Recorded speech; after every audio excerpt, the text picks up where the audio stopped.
theatrics of lies and cover-up. And this is how India has responded, delivering a fierce response to Pakistan at the United Nations General Assembly, leaving Islamabad embarrassed on the global stage. The Indian delegation countering the Pakistani Prime Minister Shehbaz Sharif's address, which glorified terrorism and attempted to spread falsehoods internationally. India, meanwhile, has highlighted the truth, which is Pakistan's long history of sponsoring and sheltering terrorists, recalling its past protection of Osama bin Laden and its continued sheltering of terror operators. It was emphasized that Pakistan has repeatedly blocked accountability for terror groups responsible for multiple attacks, including the killing of tourists in Jammu and Kashmir's Petal Gahlot.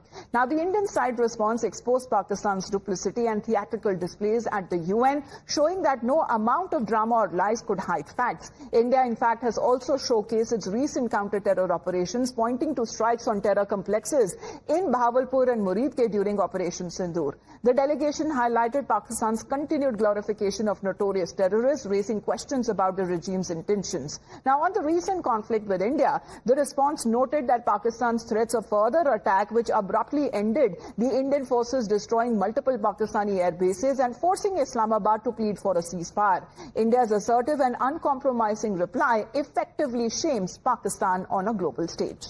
Let's go back to Rishabh, who's connected with us on this story. Rishabh, good morning. Well, this is Pakistan making a fool of themselves again on a global stage. And of course, no amount of lies or drama could actually hide the facts, especially when it comes to this rhetoric that Pakistani Prime Minister went on to. Well, Amita, if we talk about UNGA, this is not the first time that Pakistan has gone with the rhetoric that we saw last evening as well. Pakistan time and again has raked up issues that A, is not in their jurisdiction, B, they do not have locus standi upon, and C, they do not even agree themselves on that. If we talk about terrorism, India has shown a mirror from Osama bin Laden to Bahawalpur to Muridke to everything has been shown to them when Pakistani Prime Minister say that we won the war and now we pursue for peace. India very categorically said that if the destroy air bases and burnt hangars means victory to you, then congratulations on that. Petal Gahlot, the 2015 batch IFS officer, very categorically showed mirror to Pakistan, calling out their bluff, be it their nuclear bluff, be it their so-called action against terrorism. Everything was called out, and in a way, Pakistan has been left only most of the lies and the contradictions that can be easily pointed out on this address that the Pakistani Prime Minister made ended up making a fool of himself and his country that he represents. Please to stay on with us, Rishabh. Let's play out his reaction. This is the very same Pakistan which, at the UN Security Council on 25th April 2025, shielded the resistance front, a Pakistani-sponsored terror outfit, from the responsibility of carrying out the barbaric massacre of tourists in the Indian Union territory of Jammu and Kashmir. Mr. President, a country long steeped in the tradition of deploying and exporting terrorism has no shame in advancing the most ludicrous narratives to that end. Let us recall that it sheltered Osama bin Laden for a decade, even while pretending to partner in the war against terrorism. Its ministers have just recently acknowledged that they have been operating terrorist camps for decades.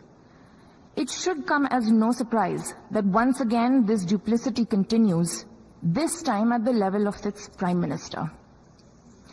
A picture speaks 1,000 words, and we saw many pictures of terrorists slain in Bahawalpur and Muridke terror complexes by Indian forces during Operation Sindoor.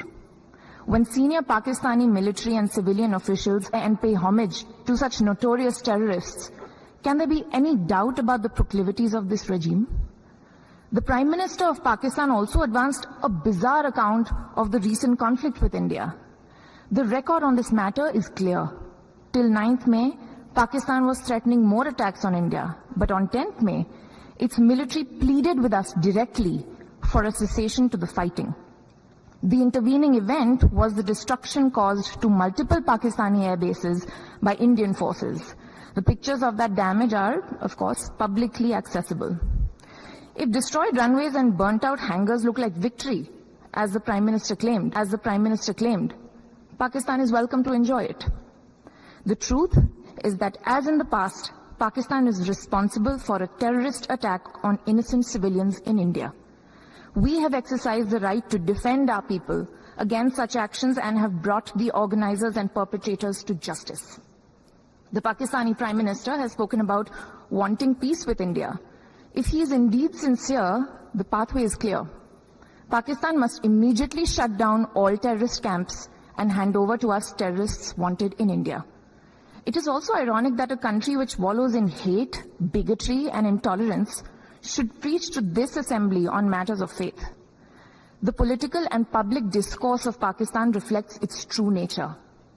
Clearly, a look by them at the mirror is long overdue.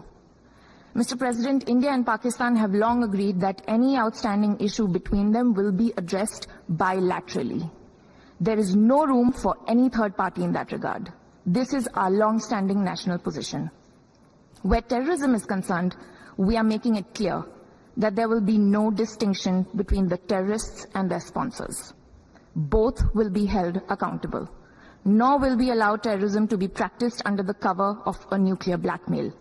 India will never bow to such threats. India's message to the world is clear. There must be zero tolerance for terrorism. I thank you, Mr. President. Well, this is the fact, this is the truth, and this is how Rishabh, India has exercised its right to reply at the UNGA after Shehbaz Sharif's address. First, when it comes to the Secretary in India's permanent mission to the UN, as she has been launching the sharp rebuttal, is nothing less than the truth on the table, Rishabh, with Pakistan, nor can the world deny. If we talk about Pakistan, I have been religiously following Pakistan's speeches and Pakistani leaders' speeches at UNGA year after year for at least a decade now. And I fail to understand after a decade that why do Pakistani leaders go ahead and do this? We have seen Asif Ali Zardari, we have seen Imran Khan, we have seen Shehbaz Sharif as well. They go there, spew out their venom as well as the rhetoric that they have. And every time they are fact-checked, mirrored, and even shamed for that matter by Indian diplomats. And when I say Indian diplomats, India makes sure that they degrade the standards of Pakistani Prime Minister and use the junior most diplomat in the UN mission, India's mission to UN, to respond to it. Petal Gahlot is still a bit senior. We have seen 2-year-old, 3-year-old into service, giving it back to Pakistani leaders, and still Pakistan has not learned the lesson. Every time they'll go to UNGA, similarly 25th, 26th, 27th September. That's the point. Pakistan doesn't seem to mend its ways. Lieutenant General Sanjay Kulkarni, sir, is connected with us. Sir, good morning to you. What do you make of Shehbaz Sharif's statement, the address that he made at the UNGA? He ended up making a fool of himself and his country. He is known for it. I think they're incorrigible lot. They have not understood. They've taken back their 94,000 prisoners of war, which vow that they will not ever discuss this issue anywhere else other than between India and Pakistan. They do not adhere to that promise that they have made. Pakistan is a rogue state which has a nuisance value, and now that it is being encouraged by America, they seem to feel that they can go away, committing murder.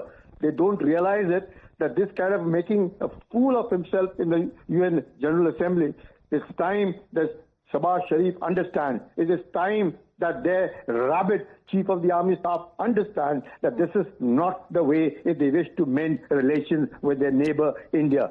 They are only known for terrorism, and terrorism, they're using it as an instrument of state policy. If the world doesn't seem to understand, if the world encourages Pakistan, it is they who are going to be suffer, even if it is for their personal interest. If Pakistan has been encouraged, Pakistan is a rogue state with a nuisance value, which it must mend itself, because we've been very nice to them all these years. Extremely nice to them. Pakistan doesn't have a standing of its own. Imagine wherever their Prime Minister goes, their failed Field Marshal accompanies him. What message does it go across? Because on one side, Shehbaz Sharif goes on an anti-India tirade, but now is seeking for a more sincere and serious conversation and renewed diplomatic engagement with India.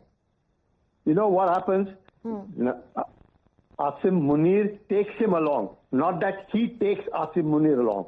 The world must understand that Asim Munir takes him along, just that he has a constitutional appointment as the Prime Minister of Pakistan. I'm sure he does not know which side is north, or even for that matter, what is happening in his own country. Asim Munir is calling the shots. That is for sure. There is no denying the fact. Why else would he have his first meal with the United States of America's president rather than Shahbaz Sharif there? So it is very, very clear who's calling the shots and who is pulling the strings and the back end.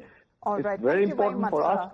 Yes, sir. Got your point of view, sir. Thank you very much for your, as far as when it comes to this entire idea that is now being perceived, that Pakistan wants to fool the world, it is not going to happen. Retired Colonel Shailendra is also connected with us, sir. Good morning to you. Exercising India's right to reply, especially at the UNGA post the Pakistani Prime Minister's address, do you believe that it was a strong, worded and based on facts and truth that India has responded? Jai Hind, Namaskar. Let me tell you one thing. You have just now said that Pakistan is trying to fool the whole world. No, it is not. It is not. The world knows everything. Pakistan is all the time fooling itself and its own population. That is its number one priority. They are actually not much worried about the world because they know the world understands with proof that who is the terrorist state in the world. Because Osama bin Laden is just a small example. I'll tell you, where is Lakhvi? Where is Masood? Where is Hafiz Saeed? Where is Dawood Abraham? If you name out of the top 20 terrorists of the world, you will find not 18 are there, all 20 are there. You will not find, except Pannu, there is nobody else who's outside. And even Pannu, like people who are there in Canada, they are also as good as sponsored by Pakistan. Now coming to the point that at United Nations, what do you want to achieve? Are you going to tell the world that yes, India is a terrorist state and supporting terrorism? You will not be able to say so. You know why? There is a reason. Name one terrorist camp in India, anywhere in India. You please ask Shahbaz Sharif or United Nations for all matter. Please tell us the name of any one terrorist camp or the area where there is a terrorist camp in India. Colonel Singh, he believes that the Hindutva ideology is the one that actually spreads hate. And in the meantime, and I wanted to talk about the entire issue because red carpet is also being laid down for him in the US because he's been completely and consistently being accompanied by the failed field marshal wherever he goes. There are two aspects of what you are bringing out. We will handle Hindutva within a second, but first is the red carpet. Right now, Pakistan is required, used by US as usual or every time. Pakistan also knows it, US also knows it. Number two, which is very, very big. There are personal interest of, McDonald Trump, and there are vested interest of the army, which is there in Pakistan. Both these combined. Right? This is the same Trump who had in the last term ignored them so badly. Insulted them so badly. Now today suddenly he finds that his son requires them for the Bitcoin and other things. So yes, you are important to them. And above all, they are also understanding. You see, Pakistan is a item which US uses for or against China, for and against India. Wherever they find that yes, their agenda is not meeting from India, they immediately hook on to Pakistan so that the India comes under pressure. Now coming to the terrorism of so-called Hindutva. Tell me one thing. Is Hindutva 10 years old, 20 years old, 30 years old, 40 years old? And tell me one, we maybe hardliner nowadays having in Hindutva is not a problem because Hindutva wants to come up. Hindutva is undergoing an absolute awakening and modification. That no more tolerance. Yes. We are Hindu. We have a right that yes, we ascertain ourselves as Hindus. Yes. Why should we always be, coming down as Hindus?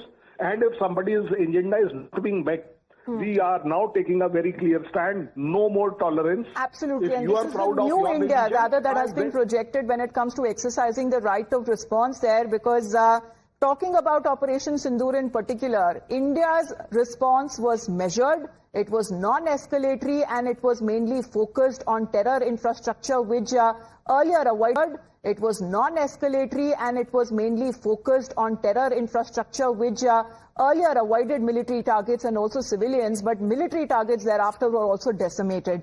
Thank you very much, Colonel Singh, for your point of view, because when we speak of Pakistan, you can immediately think that it resembles a begging bowl, because this is exactly what Pakistan resorts to every time. Taking that rhetoric to the UNGA, it was the Pakistani Prime Minister Shehbaz Sharif delivering what can he only be described as a speech which was full of ironies and contradictions. He repeatedly targeted India while heaping praise on President Trump, calling him as a man of peace, congratulating him, and once again reiterating the Nobel Peace Prize nomination for the President of the United States of America. Assalamu alaikum. In recognition of President Trump's wonderful and outstanding contribution to promote peace in our part of the world, Pakistan nominated him for Nobel Peace Prize, and I think this is the least we could do for his love for peace, and I think truly he's a man of peace. Now, Shehbaz Sharif also launched a series of attacks on India, criticizing what he called as India's Hindutva ideology as a threat to global peace. Imagine that. While insisting there is no space for hate in today's world. He claimed that Pakistan is actively fighting cross-border terrorism, invoking the Indus Water Treaty and alleging violations of international law, and once again boasting that Pakistan downed several jets of India. Now, Pakistan Zindabad slants that also reverberated from his delegation while he finished his address. Hate-driven ideologies such as India's Hindutva-driven extremism pose a danger to the entire world. When are you going to stop cross-border terrorism, Pakistan Prime Minister? India's unilateral and illegal attempt to hold the Indus Water Treaty in abeyance defies the provisions of the treaty itself, as well as the norms of international law, resulting in 7 of the Indian jets turned to scrap and dust. A decisive response.